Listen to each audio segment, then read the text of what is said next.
Have you ever heard of a land called Tir Nanog? Tir Nanog is a land far, far away where nobody ever grows old. And I know a story about a beautiful princess and her prince. This princess was called Niamh, Niamh Cin Or, Niamh of the beautiful blonde golden hair. And her prince was called Oisín.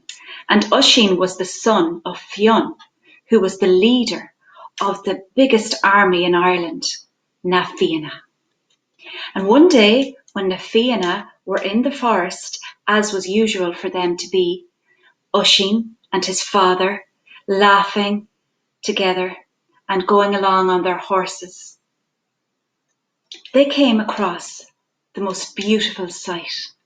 It stopped them in their tracks, because in front of them was a white horse, and on the white horse sat the most beautiful woman that they had ever seen. She had long golden hair down to her waist. Her eyes seemed to sparkle, and her smile melted Oisín's heart. Fionn looked at his son, and he could see that his son was transfixed. His son was hypnotized by this beautiful sight, by this beautiful lady. "Who are you?" said Oisín.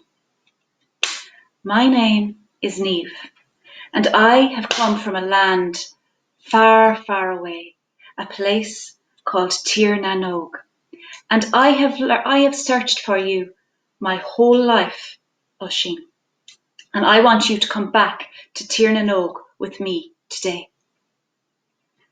Fionn felt as if somebody had stuck a stake through his heart, because he knew that Oisín would go with Niamh, and he knew that Oisín would not look back, and that this would be the last time that he would see his beloved son. And sure enough, without hesitating, Oisín, as if hypnotized, jumped onto the back of the white horse and galloped away into the distance with the beautiful Niamh. They went across mountains and seas.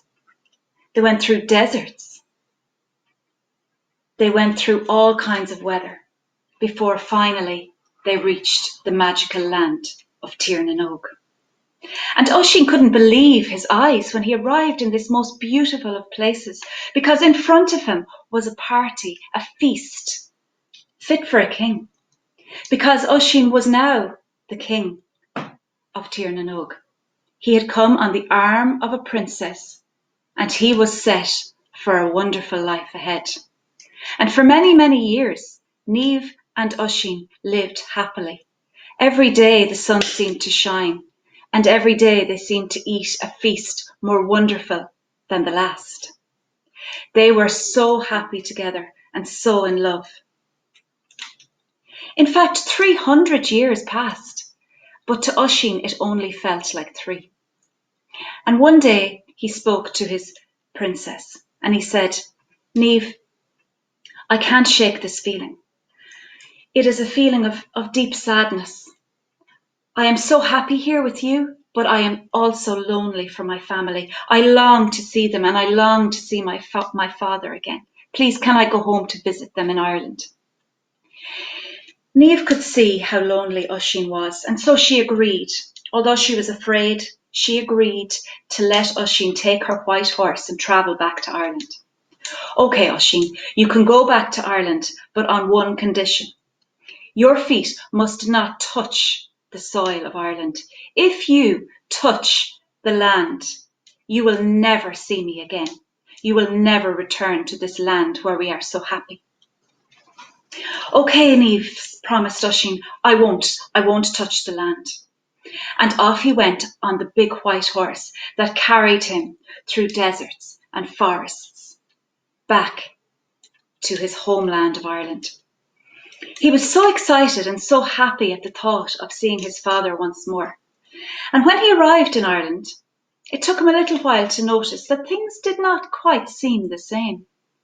There seemed to be a different feeling, a different atmosphere in the place. It was as if something as if everything had changed. And he looked in the forest, and he looked around, and he could not see any of the Fianna. But what he did see in front of him were two men who were trying to move a very big rock. Now the rock looked heavy, and Oisín was a very strong and a very kind man, so he offered his help. He remembered what Niamh had told him, and he was determined to stay on the horse and not to touch the land. So he leaned over to help the two men move the big rock. But as he leaned down, the saddle on the horse broke, and Oisín fell to the ground.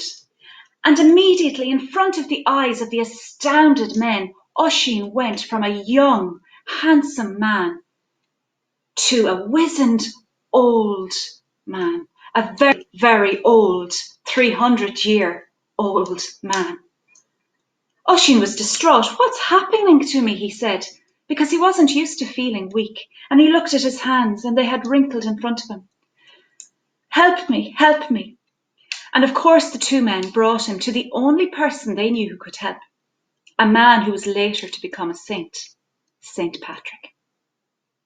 And Saint Patrick, who knew all the legends and all the stories of Ireland, told Oisín that his father had passed away a long, long time ago, and that he had often told the story of his lost son Oisín, who had left him for love of a beautiful lady. Oisín was heartbroken because he could no longer see his father or his family, and heartbroken because he knew he would no longer or never see Niamh again.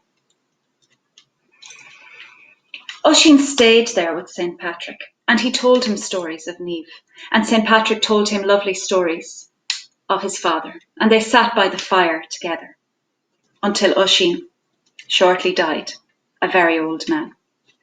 And Niamh still, and people say still live, is in Tír and she waited for Oisín to come back, but of course she knew that he would not return. She felt it, and she spent a long time waiting for her prince, Oisín. And that is the story of Niamh and Oisín from Tír the land where nobody ever grows old.